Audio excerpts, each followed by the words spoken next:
Hello à tous et bienvenue dans Worship Hour, le podcast où on discute louange avec des chrétiens qui ont décidé de mettre leur don pour la musique au service de Dieu. J'accueille cette semaine Émilie Charrette. Émilie est auteure, compositrice, interprète, pasteur et leader de louange à l'Église de la Victoire au Québec. Elle nous partage aujourd'hui son témoignage, son expérience dans le ministère, mais aussi sa marche avec Dieu. Et vous verrez, sa passion pour Jésus est communicative. J'espère que cet épisode vous plaira et je vous souhaite à tous une très bonne écoute. Bonjour Émilie. Bonjour Stacy, ça va bien? Ça va très bien et toi? Bien, très bien. Merci beaucoup d'avoir accepté de participer au podcast et de répondre à mes questions aujourd'hui. Je suis vraiment ravie de pouvoir échanger avec toi. Est-ce que tu peux, s'il te plaît, dans un premier temps, te présenter? Oui, bien sûr. Donc, mon nom, c'est Émilie Charrette. Je suis une adoratrice, une femme qui aime Jésus de tout mon cœur, passionnée de Jésus puis de le faire connaître. Je suis aussi une maman de 3 Mhm. enfants, donc qui est quand même très important. Et mariée à mon cher mari depuis 17 ans. Dans le fond, c'est mon compagnon de ministère aussi. Et Mhm. on fait de la louange et du ministère depuis 20 ans maintenant déjà. Waouh. On s'est rencontrés quand on avait 17 ans et on s'est rencontrés dans le fond pour faire le ministère.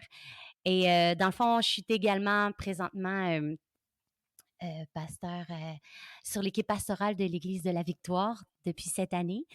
Donc, avec une merveilleuse équipe.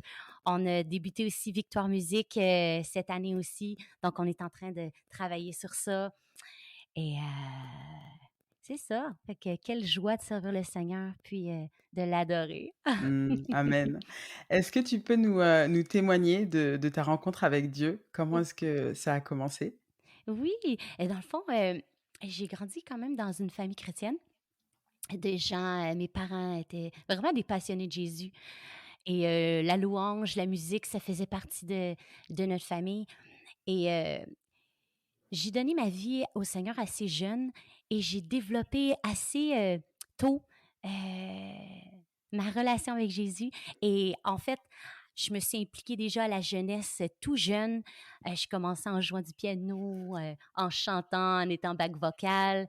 Mhm. Et vers 14 ans, j'ai expérimenté Jésus d'une façon incroyable, dans la liberté. L'Esprit de Dieu est vraiment tombé sur moi quand j'étais en train de l'adorer. Mm. Et j'ai décidé de donner toute ma vie entièrement pour le ministère. Et au départ, je ne savais pas exactement si ça allait être dans la musique, mais je disais, Seigneur, moi, je vais être missionnaire. Je veux aller là où tu m'envoies, puis je veux te servir. Mm. Et dans mon intimité avec Jésus, j'ai commencé vraiment à composer, à chanter. Et quand j'étais dans des jeunesses et finalement, tranquillement, j'ai été invitée pour chanter mes compositions un petit peu partout dans la ville de Québec où je demeurais dans ce temps-là. Et quand j'ai eu à peu près 17 ans, j'ai une jeune femme qui ramassait des sous depuis longtemps pour faire un album. Et pendant son temps de prière, le Seigneur lui a dit, toutes tes économies, tu vas aller voir Émilie, puis tu vas l'aider à faire un album. Waouh. Et ça a commencé comme ça. Elle est venue me voir. J'étais en secondaire 5 dans ce temps-là, peut-être au lycée, je pense, Chez pour nous, la ouais, France, ouais. ouais. Mm. Et elle est venue me voir. Et j'ai rencontré Samuel entre-temps aussi parce qu'on avait composé une chant d'évangélisation ensemble pour partager Jésus dans mon école. Et ça a commencé comme ça. Et finalement, on a lancé, avec Samuel et cette jeune femme, on a lancé l'album qui s'appelait simplement EP Émilie Charrette à Oui, l'époque, oui. en 2003. Ça remonte, Et ça remonte. ça remonte, oui. Et ça a commencé comme ça. Et après, ça l'a pas arrêté. Et donc, en fait, cette dame, donc, elle a pris toutes ses économies et elle t'a tout donné pour que toi, tu puisses lancer son EP, ton Oui, EP. oui, ça, c'est vraiment Dieu et ça l'a ouvert quelque Incroyable. chose. Oui, et ça l'a vraiment ouvert quelque chose que j'avais pas pensé. Du fait, j'avais reçu des paroles prophétiques. Je me souviens quand Mmh. j'étais à l'église que le Seigneur allait ouvrir ma voix et sur les ondes et tout, mais c'était vague un peu pour moi. Et quand cette dame a fait ça, cette jeune femme, c'est comme si Dieu a mis un sceau et dit, voilà, c'est ce que j'ouvre pour toi. Ouais, Et la porte, elle s'est ouverte à ce moment-là, quoi. exactement.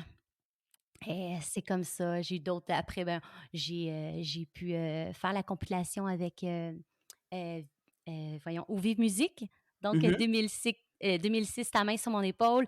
Et ça a comme tout déboulé un projet à la suite. Et quelle grâce de pouvoir faire ça aussi avec mon conjoint. Bien Donc, sûr. ouais. Oui, donc en fait, ton témoignage, il est, très, très, très lié à la louange au final, tout et à la Oui, musique, tout s'est imbriqué en même temps, oui. Et c'est ça. Puis c'est juste, j'aime composer. J'ai toujours composé. J'ai toujours aimé composer. Quand je loue le Seigneur, j'aime chanter, comme ça dit dans les psaumes, chanter à l'Éternel est un cantique nouveau. ouais. Eh bien, je pense que c'est ce que j'aime le plus faire, de juste chanter des nouveaux chants constamment quand je suis dans mes temps avec le Seigneur. Et donc toi, tu composes toute seule? Oui. Ben, des fois, on a fait, oui, il y a des chants que j'ai composés aussi avec mon mari. Mmh. Des fois, j'ai fait quelques compos avec d'autres personnes, mais souvent, ça flot. Souvent, quand on prend nos temps avec le Seigneur, ben là, j'ai des chants qui viennent. Et souvent, c'est très, très, très spontané. Donc, je suis en train d'adorer le Seigneur et j'ai un chant qui vient. Des fois, c'est dans la nuit. Je me souviens de des rêves comme Mon cœur te poursuit. Je l'ai entendu dans mes rêves. Je me suis réveillée et j'ai dit, OK, parlez-moi pas. Je m'en vais enregistrer ça. Puis, Tout de suite. fait oui, oui. Donc, c'est beaucoup des flots dans la présence de Dieu, dans la louange. Et c'est souvent comme ça que je compose. Donc, Trop, trop beau. Et donc ça fait plusieurs années, hein, que tu composes et que tu chantes. Est-ce que la façon dont tu composes a changé, enfin a évolué en tout cas, entre tes débuts et maintenant? Est-ce que tu trouves que dans ta manière d'écrire, tu as évolué?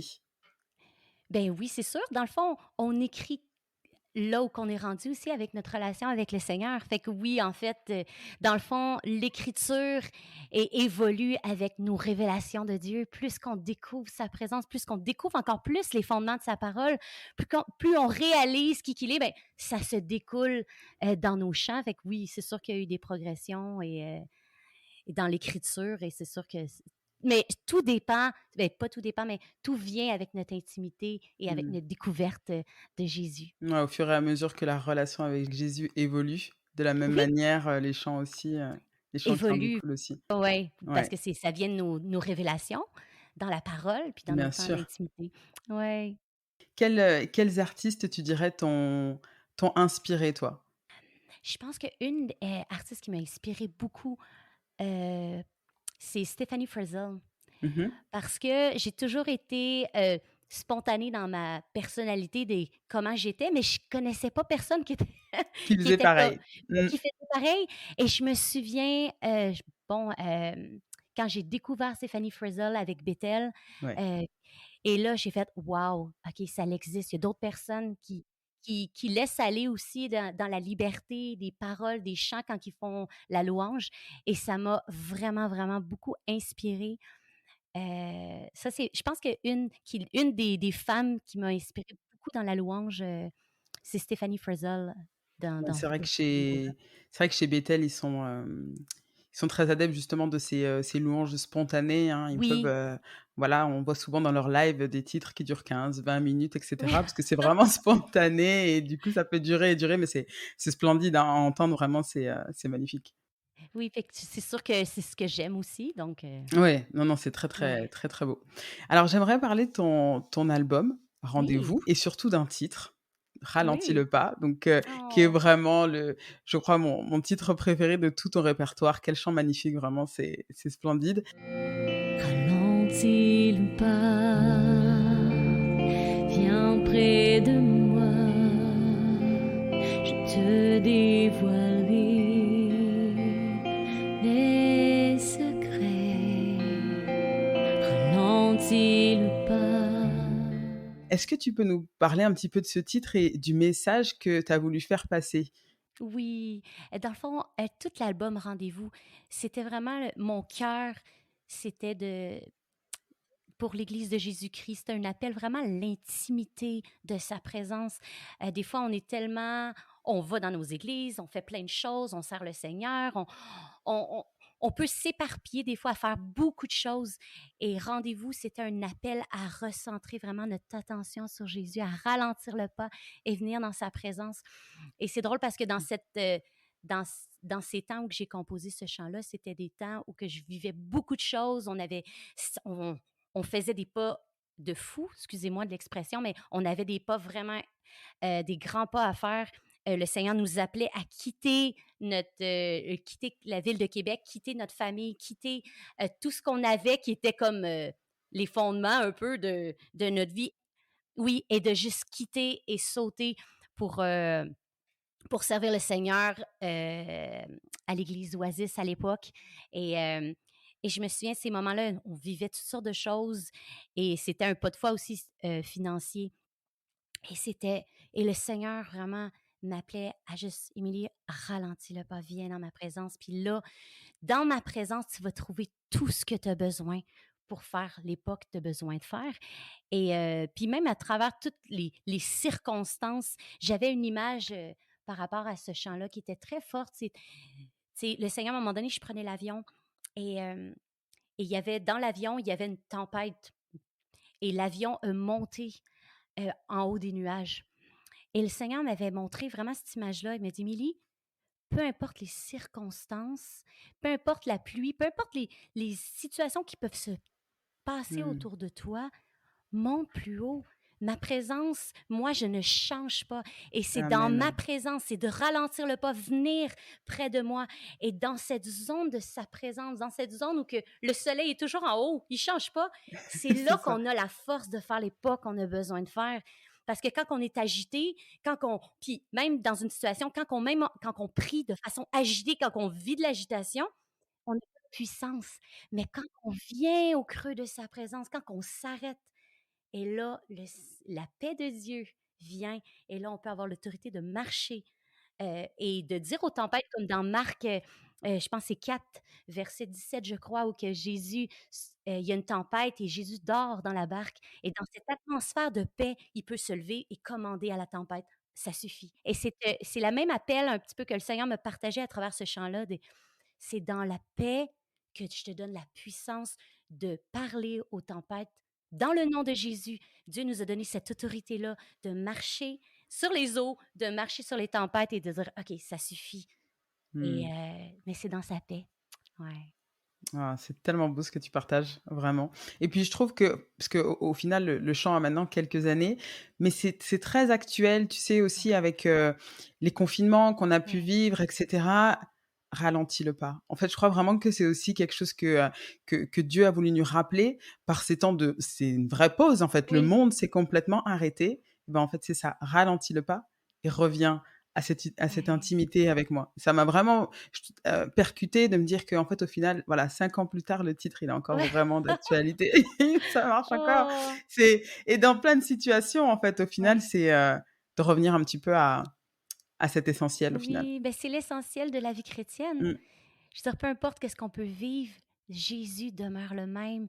Et il y a un verset que j'aime beaucoup, je pense, et ça a été aussi, avec, Éveil aussi que j'ai sorti l'année passée et même les derniers. C'était Isaïe 60 verset 1 qui dit: «Lève-toi et brille». Et ça dit: «Même si les ténèbres recouvrent la terre, sur toi, ma lumière brille». Et c'est vraiment un appel, puis c'est tout lié ensemble, en fait, de juste éveille-toi, lève-toi et brille parce que Jésus, c'est lui qui est notre force dans la tempête, c'est lui qui nous permet d'être calmes puis de pouvoir briller, mais on peut briller seulement quand nos regards sont sur lui. C'est ça. Mmh. Ouais. Ouais, ouais, ouais. Et donc cette année, tu as sorti un autre single donc qui s'appelle Oui. «Métamorphose». À ton image comme un miroir, je reflète ta gloire. Souffle sur moi, par ton esprit, rends-moi semblable à toi. Souffle sur moi.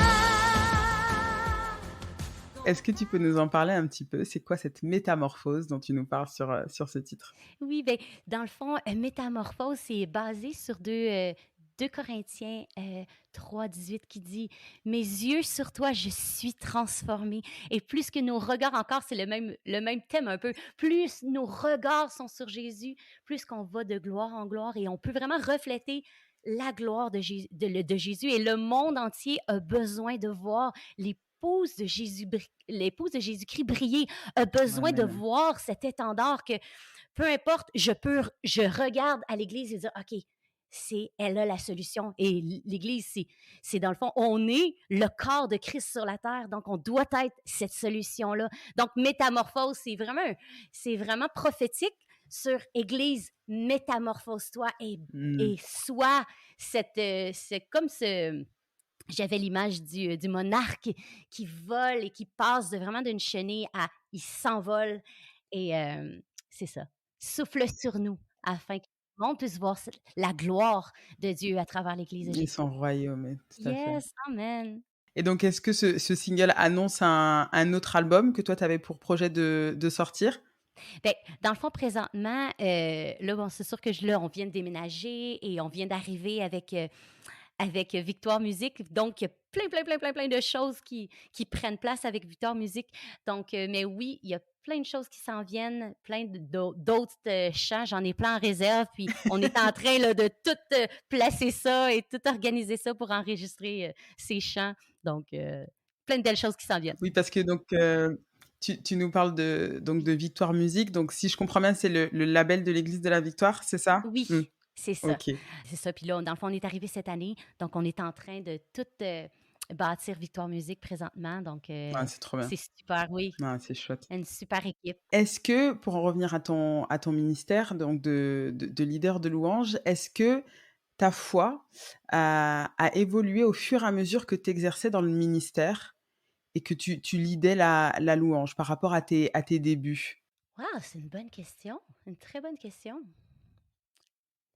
Ben, je pense que l'amour de Jésus que j'ai n'a pas changé Mmh, parce que je pense que le ministère de louange, c'est une grâce de Dieu parce que c'est une vie d'adoration. Donc, on peut pas être sur le stage et ce qu'on montre, c'est pas qu'est-ce qu'on est. De toute bien façon, ça sûr. se ressent. Mmh. C'est, donc, plus qu'on l'adore, plus qu'on on le découvre encore plus. C'est une bonne question. En fait,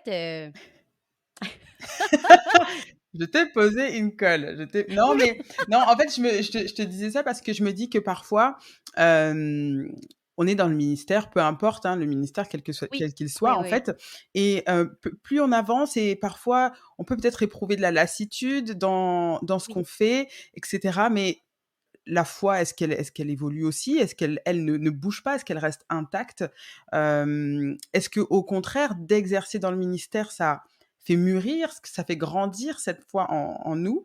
Est-ce que notre amour pour Jésus devient plus grand au fur et à mesure des années où on sert? Tu vois ce que je veux Oui, dire? là, je comprends. Mais je pense aussi que quand on est dans le ministère, peu importe à quel niveau, on est un exemple et on doit le rester. Puis des fois, je pense que le fait que on est un exemple, ça nous pousse encore plus à prendre encore plus au sérieux parce qu'on sait qu'il y a des gens Mmh mh. qui sont derrière nous, là, qui sont derrière nous du fait qu'ils nous regardent voir c'est quoi les choix qu'on prend. Ouais, Et je pense que, tu sais, au-delà de la musique, plus qu'on prend des pas de foi quand que le Seigneur nous demande de faire des choses et on saute, plus notre foi grandit. Je pense que c'est au-delà du ministère, mais c'est de notre marche avec Dieu, puis c'est de rechercher toujours à aller plus loin, de ouais, jamais stagner. Puis ça, c'est mon cœur. J'ai toujours dit au Seigneur, je ne veux pas stagner. Je veux courir, je veux aller plus loin, je veux découvrir encore plus. Je ne veux pas je veux pas être pareil comme l'année passée. Je veux ouais, aller de révélation, de gloire en gloire. Puis ça, c'est quelque chose pour moi que je veux toujours aller plus loin et que je me fais violence pour pouvoir chercher toujours plus sa présence et je sais qu'il y a encore plus et que je veux plus de lui. Je veux plus de sa présence puis découvrir des choses nouvelles. ouais, bien sûr. Et ouais, et je pense que cette année, c'est sûr, c'est pas par rapport à la louange, mais on a fait des grands, grands pas, Samuel et moi, parce que le Seigneur nous avait dit, dans le fond, on avait eu l'opportunité de prendre l'église où qu'on était, Mmh. et le Seigneur, ça semblait une super belle opportunité, mais le Seigneur a dit, non, c'est pas ça que je veux. Et, et c'est vraiment drôle parce que à ce moment-là, le Seigneur nous a dit clairement, Mmh. vous allez quitter, vous savez pas où vous allez aller, mais je vais vous le montrer, mais je vais pas vous le dire tout de suite. Faites le pas et Et après je vais après? vous le montrer. Et ça, c'est tout que parce que là, tout, Mmh. tout, tout. Le salaire, tout. Là, tu laisses tout et tu fais confiance à Dieu et on a fait ce pas-là et et ce le Saint-Esprit nous avait montré 2 ans avant qu'il allait y avoir des grands changements qui allaient prendre place. On ne savait pas c'était quoi, mais le ce que le Seigneur nous avait dit, c'est quand que ça allait avoir un changement très rapide, puis d'être Ouais. alerte pour ces changements. Et quand le Seigneur nous a dit à ce moment-là, tout ce qu'on a pu dire à notre équipe là-bas, c'est qu'on sent qu'il y a ce changement-là, on sent qu'on doit faire ça et que ça on va avoir la réponse de quelque chose d'autre très, très, très bientôt. Mmh. Et finalement, en dedans d'une semaine, le Saint-Esprit nous avait montré à quel endroit qu'on devait aller et avec qui qu'on devait travailler et on a fait le pas et Dieu a pourvu d'une Mmh. façon extraordinaire. Dieu a pourvu pour une maison extraordinaire que 4 mois plus tôt, c'était impossible. Puis aujourd'hui, on a une maison. Les pas de foi qu'on peut faire nous font grandir parce qu'on voit la bonté de Dieu et dans les promesses qu'il nous a données. Et ça, pour moi, ça fait grandir Bien parce sûr. qu'on fait les pas, on se tient sur la parole que Dieu nous a donnée, sur sa parole aussi, ses promesses qu'on déclare, peu importe les situations. Des fois, on ne voit pas toujours Mais exactement tout oui. clair, mais on se tient sur la parole et Dieu est fidèle. Et sur ça, on peut mettre notre foi et on grandit Ouais. dans sa grandeur, dans sa bonté. Dieu est bon. Dieu est Dieu tellement est bon. bon. Mais comment tu fais, du coup, dans ces moments-là, quand tu vois, tu as cette révélation qu'il faut y aller? Dieu te Oui, demande ce pas de foi.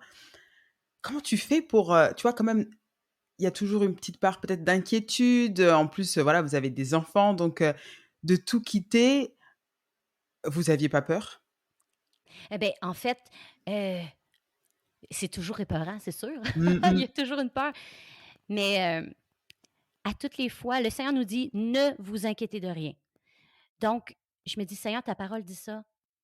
Puis, c'est sûr que c'est pas un coup de tête, ça faisait 2 ans que le Saint-Esprit me montrait des choses à moi et mon mari et Dieu l'a confirmé et c'est devenu tellement clair le jour où qu'on a reçu cette révélation-là, Samuel et moi, en même temps, on savait qu'on savait, comme si on a reçu, je dirais un ton de foi tout d'un coup là, qu'on a fait le saut et souvent, je trouve personnellement la peur, moi, elle vient après.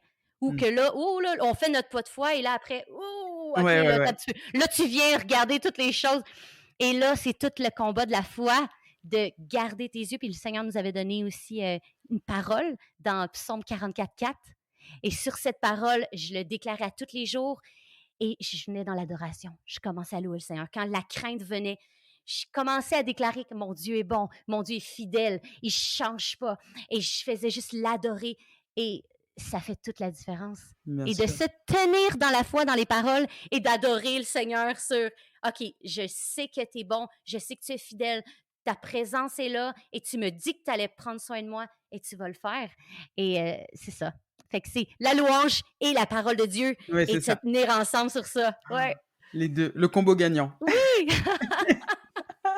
Ah, c'est trop bien. Non, non, Oh. c'est beau de voir au final de suivre, hein, simplement de suivre et d'obéir au final les portes qui peuvent s'ouvrir, c'est incroyable. Et donc maintenant tu es pasteur à l'église de la Oui. Victoire. Comment ça se passe? Ah, mon Dieu, on a tellement une équipe extraordinaire donc comment que ça se passe? On a des temps super de louange, Mmh. on fait beaucoup des lives, donc on a les lives de guérison le Oui, mercredi, on a samedi des les miracles. samedis des miracles, Ouais. donc on a des temps incroyables, les gens sont touchés, les gens vivent des guérisons, des miracles. C'est c'est tellement une bénédiction et une grâce, d'être ouais. C'est ce que j'allais te demander, du coup, est-ce que vous avez des retours des personnes, Ah! Mon pour Dieu. qui vous priez sur ces lives? Parce que j'ai eu l'occasion de regarder, c'est, la puissance quoi de Oui. la prière, enfin et c'est super. En plus, vous avez vraiment, c'est vrai, une superbe équipe là-bas. Est-ce que les gens vous recontactent ensuite, suite à ces lives Oui. justement? Oui, puis on le demande toujours de «Donnez-nous les nouvelles» et ça, Oui. c'est incroyable. Surtout que des fois, tu as des noms, puis c'est des pas de foi quand tu reçois un nom, puis t mais quand tu vois que la personne te réécrit: «Hey, c'était moi», j'ai comme: «Wow!» Puis tu grandis dans ta foi, puis tu grandis dans l'écoute aussi du Saint-Esprit parce que Dieu parle Ouais. et plus qu'on fait des pas, mais plus que Dieu, il donne aussi. Donc, mais c'est incroyable, les témoignages puissants, le cancer, des gens guéris du cancer, des gens guéris instantanément de mal de cou, de toutes sortes de choses. On a beaucoup, beaucoup de témoignages. Donc, c'est beau. C'est le royaume de Dieu en action et c'est l'Évangile, dans le fond. Ouais, c'est L'Évangile, vrai. Mmh. oui, l'Évangile, la bonne nouvelle, c'est que Jésus est venu guérir. C'est Jésus, Mmh. qu'est-ce qu'il faisait? Premièrement, il guérissait les malades et les gens étaient touchés. Donc, c'est l'évangile de paix, de rétablissement vraiment Mmh. de De corps, âme, restauration. Mmh. restauration complète. C'est ça que Jésus est venu faire. Il est venu nous redonner la restauration. En Jésus-Christ, on a la restauration, autant émotionnellement, physiquement, dans tous les aspects de notre vie. Le cœur de Dieu, c'est qu'on puisse marcher comme des saints, qu'on soit les pieds, les mains de Jésus au quotidien, et qu'on puisse être la source pour nos voisins, pour tous les gens qui nous entourent, qui ont tellement besoin de Jésus. Ah, gloire à Dieu. Vraiment gloire à Dieu pour ce que vous faites, pour toutes ces personnes pour lesquelles vous priez, c'est, incroyable. Et vous faites aussi des lives, des sessions live de louanges, ou c'est toi sur ta chaîne YouTube qui fais des sessions live de louanges? Tu en avais fait un avec Gwen Dresser, avec, Tabitha Lemaire aussi, Oui, c'est trop cool ça. C'était oui. quoi l'idée derrière ce projet-là?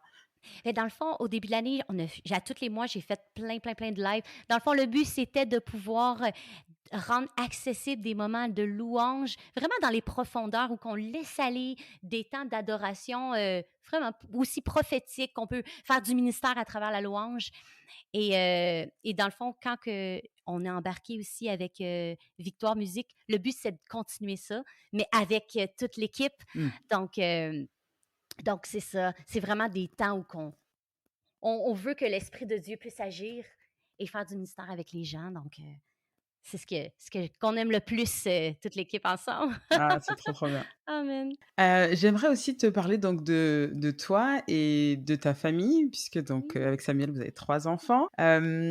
Comment est-ce que toi, en tant que femme, en tant qu'épouse et mère aussi, est-ce que tu vis la louange chez toi au quotidien, avec ta famille? Est-ce que c'est quelque chose que tu transmets, que tu enseignes aussi à tes enfants? Oui, vraiment, parce que pour moi, c'est le premier ministère, c'est notre famille. C'est premièrement notre famille. Parce qu'on peut faire du ministère partout, mais si on le fait pas à la maison, ben, pour moi, c'est mes petits disciples, c'est premièrement mes enfants. C'est eux. Ben oui, dans le fond, des disciples dans l'ancien temps, Ouais, s'ils étaient toujours avec leur maître, mais c'est qui est toujours avec moi? Mais c'est mes enfants et mon bien sûr. mari. Donc, pour moi, la louange, c'est de pouvoir vraiment créer une atmosphère à la maison de louange, une atmosphère de la présence de Dieu au quotidien dans la maison et de pouvoir faire découvrir aux enfants, à mes enfants, qu'ils puissent découvrir Jésus, l'intimité avec Jésus. Donc, on prend des temps ensemble de louange et ça, j'aime beaucoup, beaucoup faire ça. Et je fais beaucoup des cœurs à cœur aussi, de prendre le temps avec les enfants d'entendre la voix de Dieu dans la simplicité de OK, on va. C'est sûr, quand ils étaient plus petits, on faisait beaucoup de dessins, je mettais de la louange, on louait le Seigneur et je leur disais, on va faire un cœur à cœur là. On va demander au Saint-Esprit qui nous montre quelque chose, qui nous donne un mot ou une image. Et après, Waouh! puis vous demandez à Jésus, OK, qu'est-ce que ça veut dire? Et là, après, on discutait ensemble. C'est juste de leur apprendre OK, à entendre la voix de Dieu, que dans le fond, Mmh. Dieu veut leur parler. Mais comme n'importe qui, on grandit à apprendre à l'entendre parce que Dieu nous parle constamment, mais des fois, on s'en rend pas toujours compte. Donc, pour moi, ça, c'est super important. Et là, ben là, c'est un petit peu plus vieux. Là, mon plus grand a 12 ans maintenant.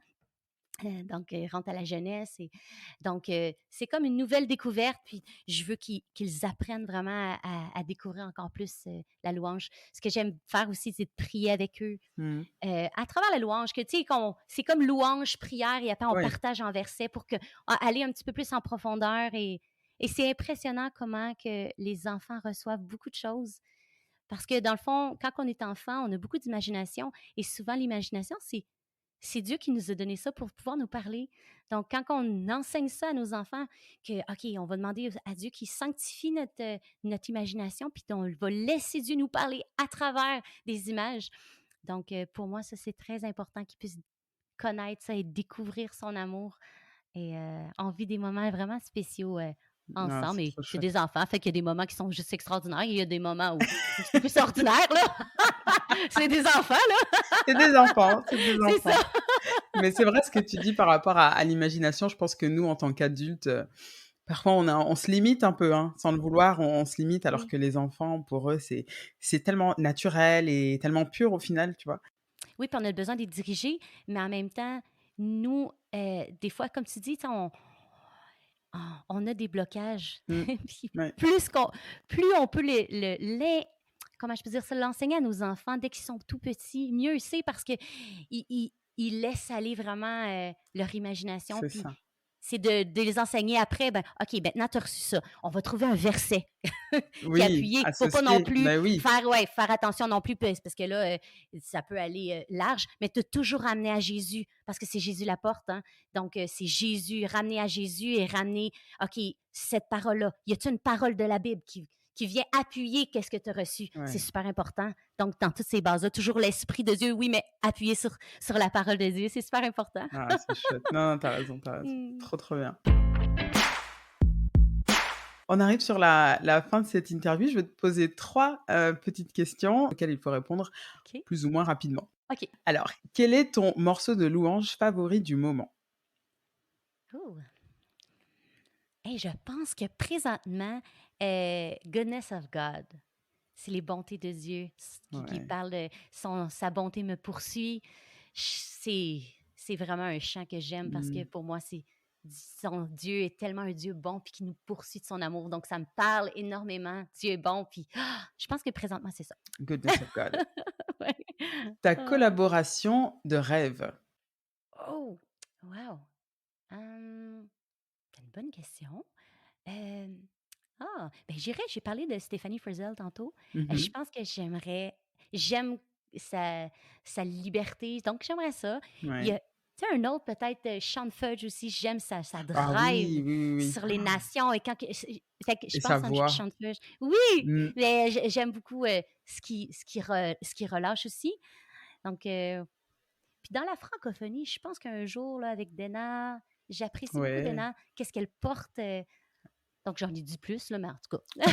En tout cas, dans les 3. Oui! Et ensuite, pour Ah! finir, le titre dont tu es le plus fier? Oh! Ah, c'est une bonne question. C'est sûr que Ralentis le pas, je l'aime beaucoup, beaucoup Mmh. parce que c'est je mais je pense que je vais dire, ah, je suis embêtée. Ah! Il y a Ce que nous voulons, c'est toi aussi Oui. que oui. Mais je pense que je vais y aller avec Mon cœur te poursuit. OK. Mmh. Je pense que Mon cœur te poursuit, je me lasse jamais. Mais les autres non plus, mais je pense que celle-là, Ouais. c'est Mon cœur te poursuit, c'est ma vie. Je pense que ça me représente tellement dans toutes les couplets, dans toutes les Ouais, c'est heu, toi. c'est moi. Mon cœur te Mmh. poursuit, c'est vraiment mon cœur. C'est Ah ça. génial. Merci beaucoup, Émilie, vraiment pour tout ce que tu as partagé. C'est chouette, je pourrais t'écouter encore pendant des heures. C'est incroyable ce que Oh, tu tu fine. racontes.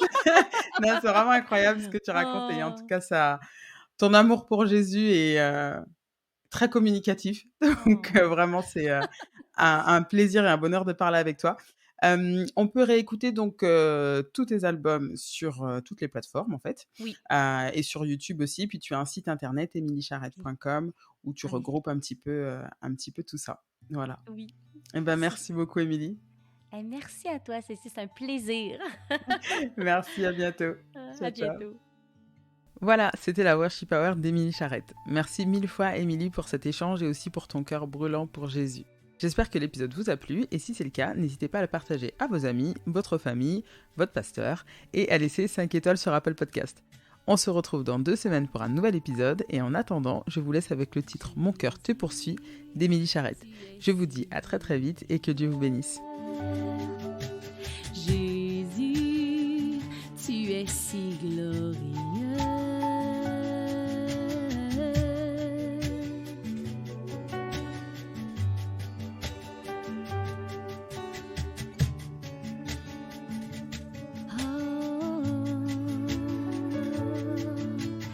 Jésus, tu es si merveilleux.